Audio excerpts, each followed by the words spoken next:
My name is Melissa Kantor, and I look after all things people data, analytics, and technology for the LEGO Group. Last year, we embarked on a modernization program, which was meant to completely step change our HR ecosystem.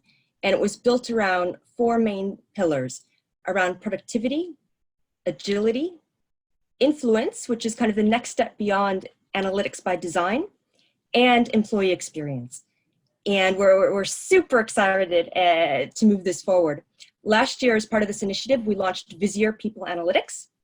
And this January, we kicked off a global Workday implementation. And the kickoff was amazing. We were well on our way. And then the world changed quite fundamentally.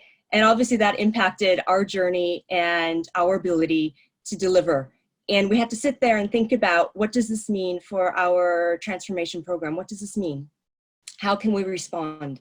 And there's really 5 main areas that we can clearly see how we're impacted. The first is fairly obvious: the current way of working. There's no more travel. We're all working from home. How do you work across vendors, implementation partners, and global teams when you can't see each other? And some are better at working virtually than others.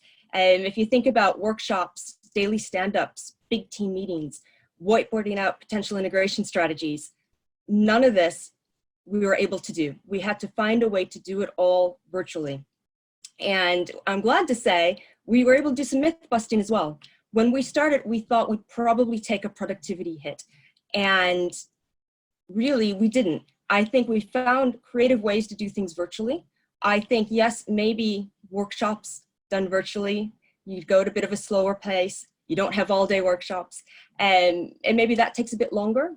But some of the focus work that you can do, process documentation, those sorts of things, can go maybe a bit faster. So all in all, we've realized that actually, from this new virtual way of working, we've adjusted as a team pretty well, and we haven't really seen direct productivity impacts to the delivery of the projects because of that.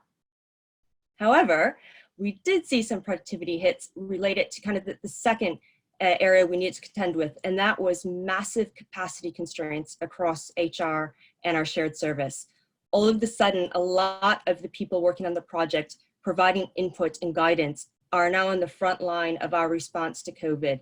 They're making sure that they're enabling the business and they're supporting our employees, and that is absolutely the priority. Unfortunately, that meant they had less time to give to our project. So what did that mean? Well, we had to pivot and rethink of a lot of the things we were going to do. A great example is related to this concept of gathering the requirements for our local countries. Our approach to understanding our new global processes was to work on a global standard design and then work with each country to ensure we're taking care of the nuances related to that country for regulatory requirements and payroll validations and those sorts of things. Unfortunately, we were meant to do this in a 2-week grand country validation time, and unfortunately that just didn't happen. And we're not going to do that work in 2 weeks now. We're probably going to spread it all over 12 weeks. And that is to minimize the impact to our guys on the ground who are really at the forefront of our COVID response. We also changed the way we're engaging with them. The project team is leaning in more to try to create more straw mans and to do as much heavy lifting as possible. And we ran a virtual workshop, and we did a pilot in Denmark to see exactly how can we, in a virtual way, work closely with the countries to gather requirements and make sure we understand them properly and make sure the countries feel comfortable that we're understanding and learning things properly. That workshop was really successful, and we had a lot of learnings from that pilot that we're now adapting into a template that we can use for each of the countries we operate in going forward. And that's a main focus of our work actually on the next month or two.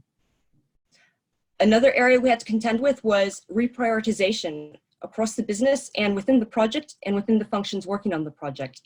A great example is related to our Visier rollout. We launched last year to HR, and it's wonderful.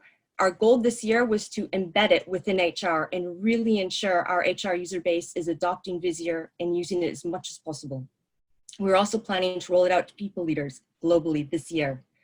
Because of the new world that's happened, we've decided to slow down the rollout to people leaders and said, yes, if some functions want to roll it out to people leaders, that's fine, but now's probably not the best time to land something new like that. So let's wait and do it maybe later this year, early next year. Another shift we had is once Visier launched, we have lots of data sets we want to move into it. And we're planning to do some work this year on position management and some more compensation elements into the solution. And we paused that to build and develop analysis and dashboards that can support our COVID response.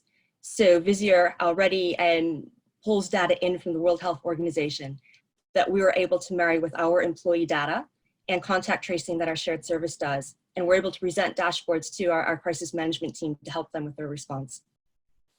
And every day, we're constantly reprioritizing within the work streams. What does that mean for our Workday implementation? We are absolutely committed to going forward with our Workday implementation, but we recognize because of the new prioritizations in the business, our response to COVID, our response to enabling our business to perform and our employees to perform takes priority. We understand the capacity constraints. So we've decided to replan. Our original launch was in January of next year, and we know we're not going to hit January of next year. But we don't know what our new go live date is yet. We're currently replanning, and we're looking to see and try to understand what our capacity is and how much change can we absorb and when. And that kind of results in kind of the fourth main area that really struck us, and that is the ability to operate in ambiguity. We always talk about that, and working in ambiguity is very different than working agilely. Agilely means being able to change and pivot to meet changing needs and demands. Ambiguity means you don't know what those changing demands are. And we can tell that some members of our project team really struggle without having a go live date. We don't know what it is, yet we're still marching forward. That's really hard for some folks to internalize. Others flourish in that environment. And I have to say, my hat's off to both Workday, our vendor, and our implementation partner, Deloitte, who have really supported us when we said, when we launched in January and started, we had this great plan, this great kickoff, and now things are so uncertain, we need to be able to respond quickly and agilely as things change. And we shifted the model that we work between us. And we now have a long and thin approach to the implementation. We dial up and dial down effort across the board as needed, so we can make sure that we're enabling our employees and responding to whatever comes out of the COVID needs as quickly as we can. So that for us is really interesting, working on a massive transformation program in a reduced capacity and really only detailed planning out kind of the next 8 weeks or so and constantly checking. That said, we will have a new target replan date hopefully by the end of the quarter, and we'll all be working towards that. But it's caveated and footnoted, obviously, depending what the new world order brings and how we need to respond.